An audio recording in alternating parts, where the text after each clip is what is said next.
6 daerah Sumsel yang masuk lokasi stunting yang ditetapkan Bappenas yakni Oki, Muara Enim, Banyuasin, Ogan Ilir, Lahat, dan Kota Palembang. Jumlah stunting ini bertambah dari tahun sebelumnya dengan total 38,7%. Tingginya 6 daerah penderita stunting karena kemiskinan, serta penggunaan aplikasi yang berbeda mengakibatkan angka pendataan stunting di daerah dan nasional tak sama. Stunting dialami anak saat usia kehamilan dari sang ibu, serta perlu perhatian khusus pada ibu hamil untuk selanjutnya rutin melakukan pemeriksaan kesehatan di posyandu, disertai dengan menjaga asupan gizi bayi atau balita. Kenapa misalnya ada lokus? Maka ditetapkanlah Sumatera Selatan itu ada 6 daerah lokus. Dari tahun 2018, 2019, 2018 itu ada OKI, baru satu ditetapkan dulu. Itu dana misalnya ada box, stunting, ada bantuan segala macam lah dari pusat.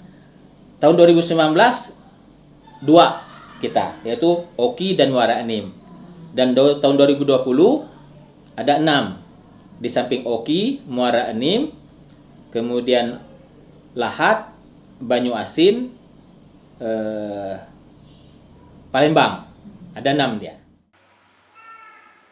Tahun ini pemerintah daerah Sumsel akan melakukan tindakan dan dana untuk menurunkan penderita stunting tersebut hingga 20%. Reski Oktora, Muklas Diferensial, Kompas TV, Palembang.